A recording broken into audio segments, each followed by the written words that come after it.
Current जी के academy students, और आज 29 जुलाई 2020 है और 29 जुलाई 2020 के जितने भी इम्पोर्टेंट क्वेश्चन बनते हैं हम लोग उस पर डिस्कशन करेंगे और कुछ क्वेश्चन के ऊपर हम डीप में भी जाएंगे जिससे डिफरेंट टाइप के क्वेश्चन भी बनते हैं।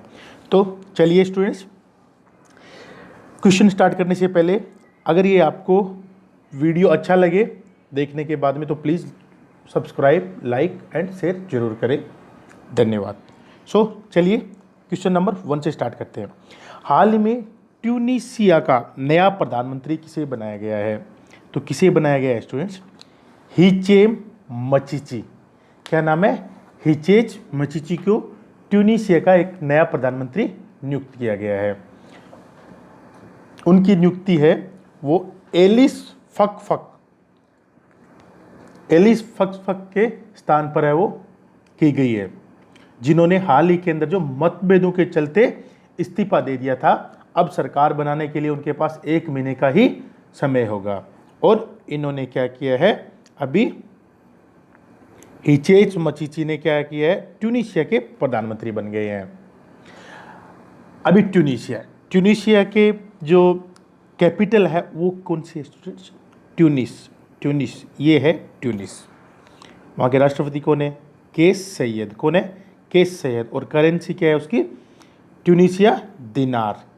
क्या है? ट्यूनीशिया दिनार है वो करेंसी है। कहाँ की? ट्यूनीशिया की। और उसके नए प्रधानमंत्री कौन बने स्टूडेंट्स? हिचेम मचीची। क्वेश्चन नंबर 2 पे चलते हैं। विश्व प्रकृति संरक्षण दिवस कब मनाया जाता है? विश्व प्रकृति दिवस, वर्ल्ड नेचर कंजर्वेशन डे, ये स्टूडेंट्स हर साल 28 जुलाई को मनाया जाता है। कब मनाया जाता है? 28 जुलाई को विश्व प्रकृति संरक्षण दिवस मनाया जाता है।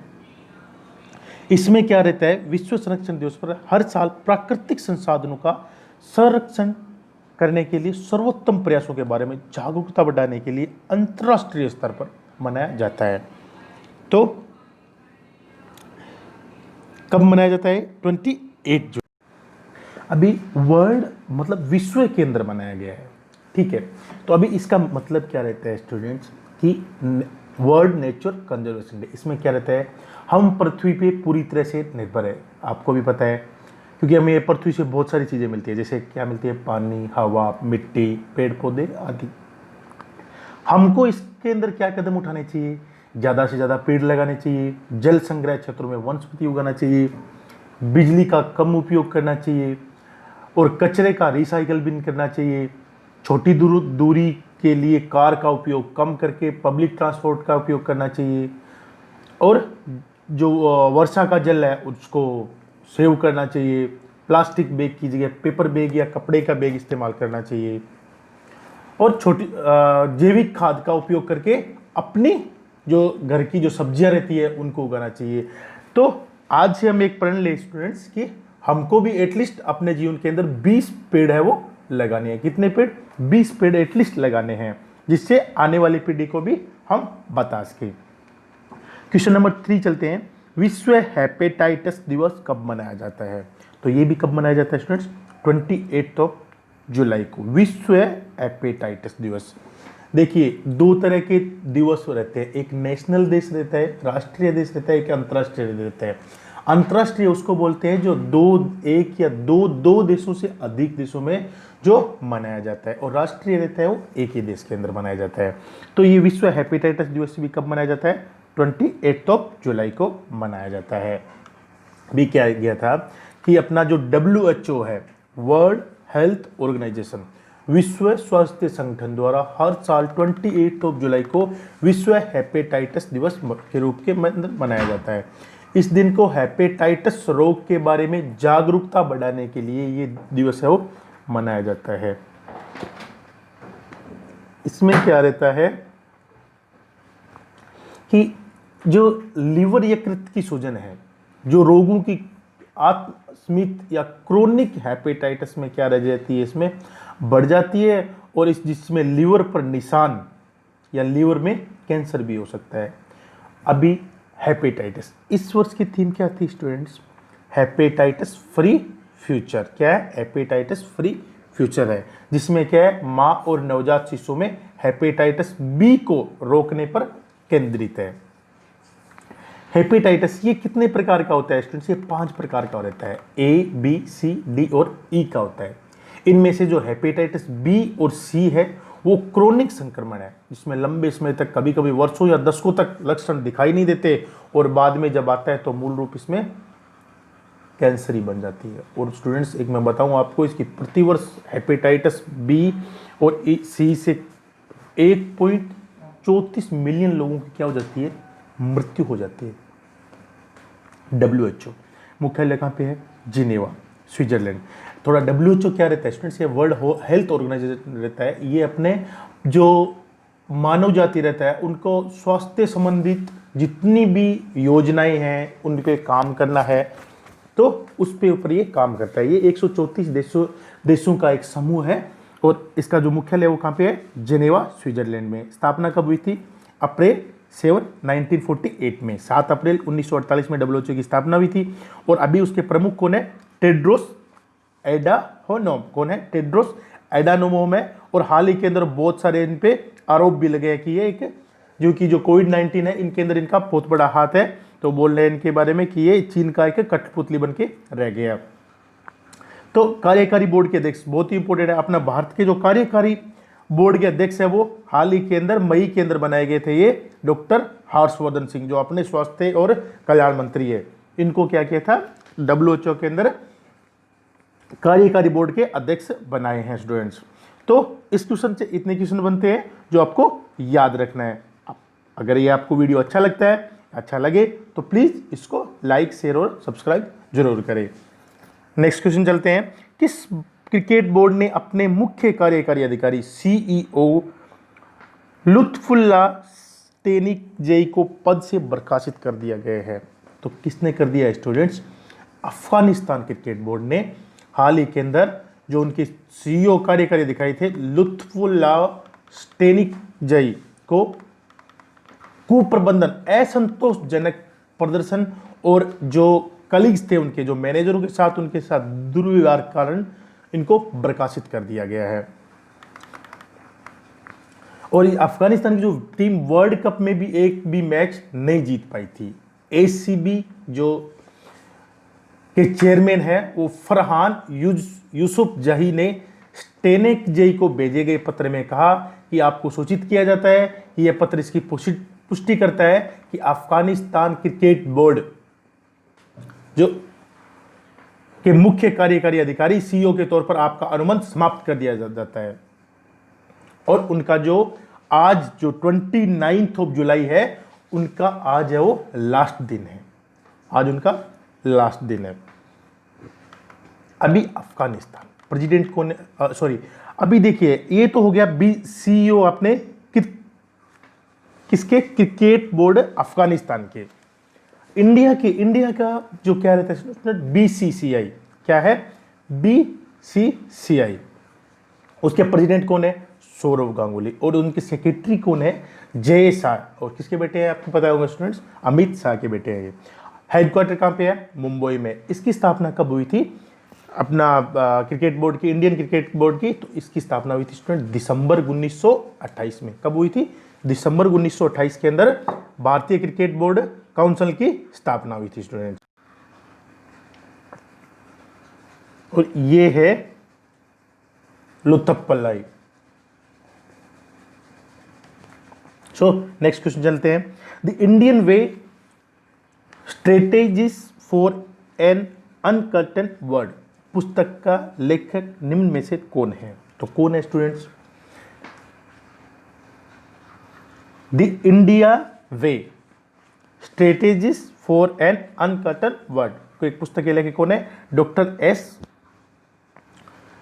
एस जयशंकर। कौन है? Doctor S Jaishankar. ये हमारे भारत के पूर्व राजनयिक भी रह चुके हैं और मौजूदा टाइम के अंदर कौन है स्टूडेंट्स? अपने विदेश मंत्री भी है। कौन है? ये विदेश मंत्री भी है। कौन है? S जयशंकर। इन्होंने ये पुस्तक लिखी है, हाँ, the India way strategies for an uncertain world. ठीक है स्टूडेंट्स। अभी देखिए अब इस पुस्तक को हार्पर कॉलिंस इंडिया ने प्रकाशन किया है। किसने किया है? Harper college India. अब इस पुस्तक में है क्या स्टूडेंट्स? इसमें पुस्तक में जयशंकर ने बताया है कि भारत को एक ऐसे क्षेत्र में प्रभाव हासिल करने के लिए दृढ़ता से संघर्ष करना पड़ रहा है जो इससे पहले और अधिक आसानी से किया जा सकता था, क्योंकि इसकी जो विदेश नीति में अतीत में 3 बड़ी गलतियां हो रही थी। 3 बड़ी गलतियां, वो कौन सी गलतियां स्टूडेंट्स? जो 1947 के अंदर विभाजन हुआ था और बाद में क्या, आर्थिक सुधार में की गई देरी, जो चीन के बाद लगभग 1.5 दशक बाद शुरू हुआ। चीन के 15 साल के अंतराल के बाद भी भारत अपने भारी नुकसान में है, जिसके कारण भारत में आर्थिक सुधारों में भी बहुत ही देरी हुई थी। परमाणु विकल्प, थर्ड दिक्कत जो गलती थी है वो क्या है? परमाणु विकल्प का संबंधी का कायदा जो उसका हक रहता है वो लंबा होना, जिसमें परिणाम स्वरूप भारत को इस क्षेत्र में प्रभाव बढ़ाने के लिए पराक्रम के साथ संघर्ष करना पड़ा, जो पूर्व में आसानी से किया जा सकता था। तो किस पुस्तक के अंदर ये लिखा है? The India way strategies for an unconquered world. और इसके जो विमोचन जो लेखक है वो कौन है? Doctor S Jaishankar. और ये एस जयशंकर कौन है? अपने विदेश मंत्री भी है और पहले भारत के राजनयिक भी रह चुके हैं। पहले भारत के क्या है? राजनयिक भी रह चुके हैं। नेक्स्ट क्वेश्चन चलते हैं। डेयर टू ड्रीम 2.0 प्रतियोगिता का हाल ही में किसने शुभारंभ किया है? तो किसने किया स्टूडेंट्स? DRDO ने, रक्षा अनुसंधान और विकास संगठन, Defence Research and Development Organisation ने डेयर टू ड्रीम, जो अभी हमारे पूर्व राष्ट्रपति और प्रसिद्ध वैज्ञानिक scientist doctor APJ Abdul Kalam की 5वीं पुण्यतिथि के अवसर पर इस प्रतियोगिता का स्टूडेंट्स शुभारंभ किया है। और ये डेयर टू ड्रीम 2.0 को क्या है? इसमें जो इनोवेटर्स है, जो इनोवेटर्स और स्टार्टअप्स को बढ़ावा देने के लिए एक खुली स्पर्धा के रूप में इसको शुरू किया गया है। देश भर में रक्षा और विमानन प्रौद्योगिकी में नवाचार के लिए व्यक्तिगत के रूप में स्टार्टअप्स को उभरती हुई प्रौद्योगिकी को विकास देने के लिए इसमें क्या है? ये एक प्रतियोगिता स्टार्ट की गई है। इसमें क्या रहेगा? पुरस्कार की धनराशि के रूप में विजेता स्टार्टअप को 10 लाख रुपए और व्यक्तिगत श्रेणी में 5 लाख रुपए देने का प्रावधान रहा है। DRDO की स्थापना कब हुई थी स्टूडेंट्स? वो हुई थी 1958 में। कब हुई थी? 1958 में। काफी टाइम में इसका मोटो पूछ लिया जाता है, तो क्या रहता है इसका स्टूडेंट? बलस्य मूलम विज्ञानम। क्या है? बलस्य मूलम विज्ञानम। और अभी प्रेजेंट टाइम के चेयरमैन कौन है DRDO के? G सतीश रेड्डी। G सतीश रेड्डी है वो प्रेजेंट टाइम के DRDO के चेयरमैन है। हेडक्वार्टर DRDO कहाँ पे है? तो कहाँ पे है स्टूडेंट्स? न्यू दिल्ली के अंदर। कहाँ पे? न्यू दिल्ली के अंदर DRDO का वो हेडक्वार्टर है। सो नेक्स्ट क्वेश्चन चलते हैं। हाल ही में मोबाइल ऐप BIS केयर किसने लॉन्च किया है? तो किसने लॉन्च किया है स्टूडेंट्स? भारतीय मानक ब्यूरो ने। भारतीय मानक ब्यूरो ने हाल ही के अंदर क्या है? BIS केयर लॉन्च किया है। ये है भारतीय ब्यूरो ऑफ इंडियन स्टैंडर्ड। अभी आपको इसके अंदर एक लाइन लिखा होगा, मानक है पथ प्रदर्शक है। इससे ही आपको समझ में आ रहा होगा कि ये भारतीय मानक ब्यूरो क्या होता है। ये क्या होता है स्टूडेंट्स? जो भी अपने मानक रहती है, जिसकी सीमाएं रहती है, जैसे 1 किलो का मैं आपको एक एग्जांपल देता हूं। जैसे एक किलो रहता है, जैसे 100 ग्राम रहता है, 1000 ग्राम रहता है, उसको 1 किलो कैसे माना? एक वो मानक है। जैसे कोई चीज आप लेके आता, उसमें SIS की, ISIS की उसके ऊपर जो स्टाम्प लगी रहती है, वो कौन निर्धारित करता है? तो वो कौन करता है स्टूडेंट्स? जो ये भारतीय जो मानक ब्यूरो है ये निर्धारित करता है। अभी क्या हुआ था कि केंद्रीय जो उपभोक्ता मामले और खाद्य और सार्वजनिक वितरण मंत्री कौन है स्टूडेंट्स? श्री रामविलास पासवान द्वारा भारतीय मानक ब्यूरो में कि मोबाइल ऐप BIS केयर को भी लॉन्च किया है। इसमें क्या होगा स्टूडेंट्स? उपभोक्ता के लिए 3 पोर्टल है इसमें, मानकीकरण, अनुरूपता आकलन तथा EBS के प्रशिक्षण। इसमें क्या रहेगा? जो ISI का मार्क एवं हॉलमार्क उत्पादों की प्रामाणिकता की जांच करने के साथ साथ इसमें उपभोक्ता है वो अपनी शिकायत भी दर्ज करा सकता है। अगर आपसे कोई दुकानदार या कुछ भी ऐसा कोई मीन्स होलसेलर MRP से ज़्यादा अमाउंट ले रहा है, तो आप इस पोर्टल पे आपने शिकायत भी करा सकते हो। ठीक है, इस तरह क्या करेगा, जो ये BIS है ये कार्यान्वित के कारण प्रवर्तन की अपनी एक क्षमता को मजबूत बना रहा है। ठीक है स्टूडेंट्स, इस भारतीय जो मानक ब्यूरो है इसकी जो स्थापना हुई थी स्टूडेंट्स, वो कब हुई थी? 23 दिसंबर 1986 के अंदर हुई थी। इसको पहले किस नाम से जाना जाता था स्टूडेंट्स? भारतीय मानक संस्थान। किस नाम से जाना जाता था? भारतीय मानक संस्थान के नाम से इसको जाना जाता था। और इसका मुख्यालय है वो कहां पे है? न्यू दिल्ली के अंदर। कहां पे है? न्यू दिल्ली के अंदर है वो इसका मुख्यालय है। और अभी इसके जो भारतीय मानक ब्यूरो के जो महानिदेशक है वो कौन है स्टूडेंट? प्रमोद कुमार तिवारी, जो प्रेजेंट टाइम के महानिदेशक है किसके? भारतीय मानक ब्यूरो के। तो नेक्स्ट क्वेश्चन चलते हैं। हाल ही में अमेरिका के जॉन सेक्सन का निधन हो गया, वे कौन थे? तो वो अमेरिका के एक एक्टर थे, आप इनको हीरो एक्टर बोल सकते हो। ये है जॉन सेक्सन और इनका अभी निधन हो गया। इन्होंने क्या किया था स्टूडेंट? ब्रूस ली के साथ में भी इन्होंने काम किया था। और इनकी जो अमेरिका के अंदर ऑलमोस्ट 200 फिल्मों और टीवी शो में इन्होंने अभिनय किया था। तो हाल ही के अंदर इनका क्या हो गया स्टूडेंट्स? निधन हो गया। अमेरिका के जो अभी प्रेजेंट टाइम के राष्ट्रपति कौन है? सब जानते हैं कौन है? Donald Trump. और राजधानी कौन सी है? Washington DC। ये इसको भी आप जानते होंगे। ये क्या है स्टूडेंट्स? White house. करेंसी क्या है स्टूडेंट्स? American dollar. और इंडिया का डॉलर, उनका $1 के अकॉर्डिंग में अपना 80 रुपीज, उनका $1 इक्वल है। तो ये है जॉन सेक्सन, इनका हाल ही के अंदर निधन हो गया। ये कौन थे स्टूडेंट्स? ये अभिनेता थे, अमेरिका के अभिनेता थे। नेक्स्ट क्वेश्चन चलते हैं। हाल ही में मौसम का पूर्वानुमान के लिए मौसम ऐप निम्न में से किसने लॉन्च किया है? तो किसने लॉन्च किया है स्टूडेंट्स? हाल ही के अंदर डॉक्टर हर्षवर्धन ने क्या किया है? ये ऐप है वो लॉन्च किया है, जो अपने केंद्रीय स्वास्थ्य और परिवार कल्याण मंत्री डॉक्टर हर्षवर्धन सिंह है, उन्होंने मौसम पूर्वानुमान के लिए एक मौसम मोबाइल ऐप लॉन्च किया है। ये पृथ्वी विज्ञान मंत्रालय के 14वें स्थापना दिवस के अवसर पर इसको क्या किया है स्टूडेंट्स? लॉन्च किया गया है। इसमें क्या रहेगा? अलग अलग इकाई है वो सुनिश्चित की गई है। ये मोबाइल आधारित एप्लीकेशन विभिन्न शहरों और स्थानों के मौसम के बारे में पूर्व अनुमान और चेतावनी प्रदान करेगा। जैसे 3 दिन के बाद में बारिश होना है तो ये 3 दिन पहले ही आपको बता देगा।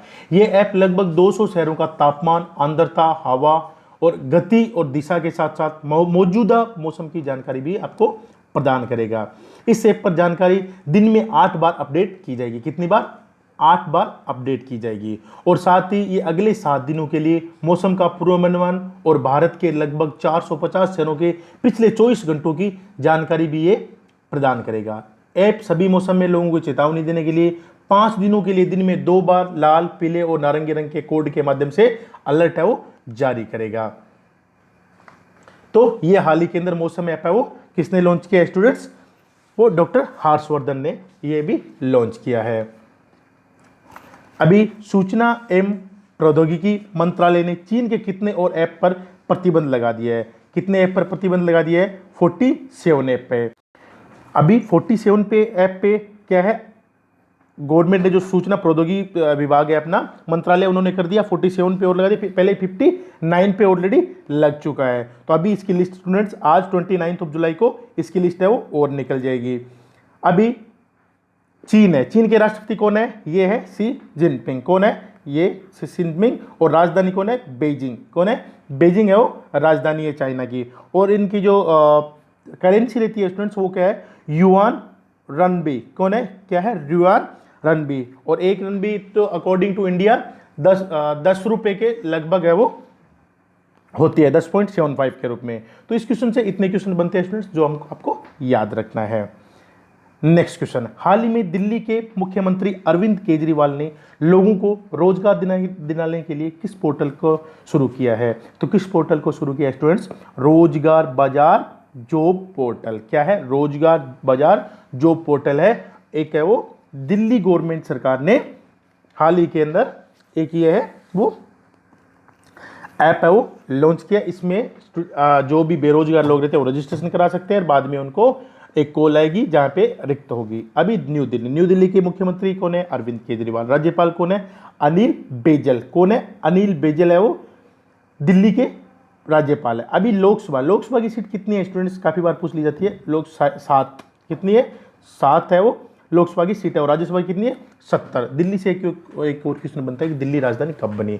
तो मैं बताता हूँ स्टूडेंट्स, 1911 के अंदर घोषणा हुई थी कि दिल्ली है वो अपनी राजधानी होगी, 1911 के अंदर।